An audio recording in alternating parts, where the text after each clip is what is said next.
All right, let's get right into it. We're talking about one of the biggest, most high-stakes intersections of technology and medicine out there, AI and cancer treatment. So, is an algorithm really the future of oncology, or is the hype just getting way ahead of the science? Let's figure it out. I mean, this is really the central question, isn't it? Just imagine your doctor, instead of only consulting with other human specialists, could also consult an AI that has basically read every single piece of published medical knowledge on cancer ever. It sounds like science fiction, but you know what? It's happening right now. So, to really get why we'd even need an AI assistant in the first place, you have to understand the incredible, almost impossible challenge that human doctors are facing every single day. They are dealing with a complete data overload. And here it is. This is the heart of the issue. The amount of medical knowledge in the world is just exploding at this explosive rate. I mean, think about it. Every day, brand new studies, clinical trial results, new genetic data, it all comes pouring out. For just one doctor to try and keep up with all of that, for every single patient they see, it's not humanly possible anymore.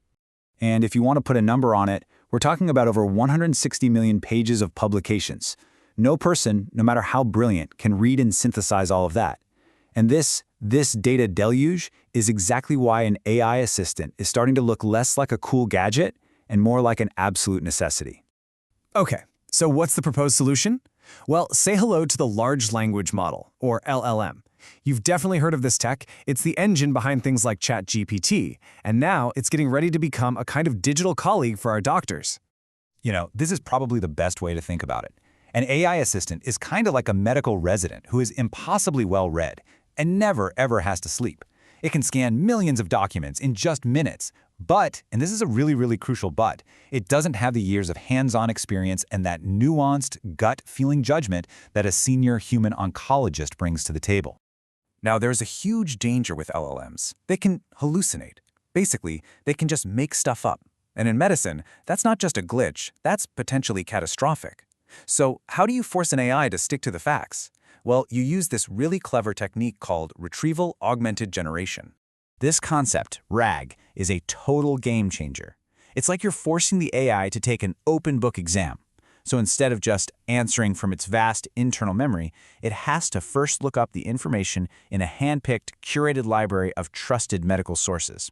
This is the safety rail that keeps the AI grounded in reality and dramatically cuts down the risk of it just inventing an answer.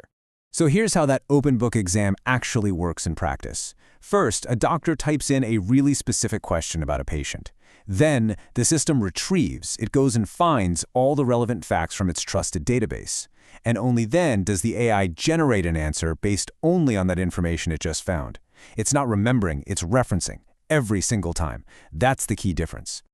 Okay, so that's all the theory. But how does this AI assistant actually perform when the stakes are real?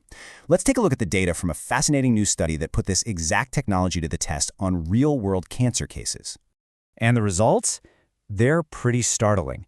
In this one study, an AI system called Meredith was able to find a median of 4 potential treatment options for really complex cases. That is literally double what the team of human experts found. Now, this isn't about the AI being smarter than the doctors. It's about expanding their toolkit, giving them more evidence-based options to consider. And look at that concordance. Almost 95% of the time, its suggestions aligned with the human experts. But here's the catch. There's always a trade-off, right? Look at this. An AI can pull key data from a pathology report in about 20 minutes versus nearly 3 hours for a human. That's a huge time saver. But look at the accuracy. When 2 human experts review the same report, they agree with each other 99% of the time. The AI only agrees with the human 89% of the time. And that 10% gap, that's not just a statistic. In medicine, that represents a very real risk. And that accuracy gap, that 10%, brings us face to face with the biggest hurdles we need to overcome. Before these AI tools can become a standard part of taking care of patients, we have to get really serious about some fundamental challenges. Yeah, and these aren't just minor bugs that you can patch later. We're talking about the risk of hallucinations, those accuracy gaps, huge questions about data privacy, and hidden biases in the algorithms. But the one I really want to zoom in on because it's so subtle and maybe the most important is this last one, contextual blindness. This is where an AI can follow the textbook perfectly, but completely miss the actual human being it's supposed to be helping. This chart right here is just incredible, and it perfectly illustrates what's at stake. A study on liver cancer found that for early-stage patients, following the AI's textbook-perfect advice was actually linked to better survival rates. Great. But for complex, advanced-stage patients, following that same AI's advice was linked to worse survival. So what happened?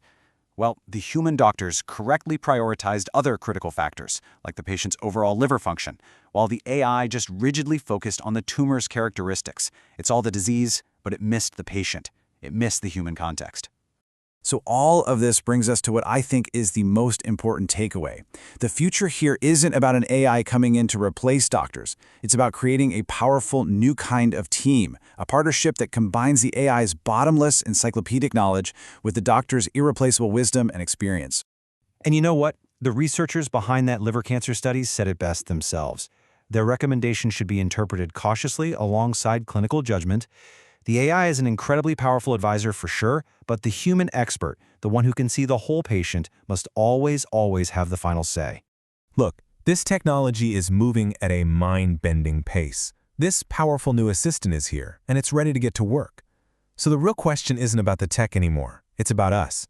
Are we, as doctors, as patients, as regulators, ready to develop the wisdom and the new rules to lead it responsibly? That's the real challenge and the huge opportunity that lies ahead of us.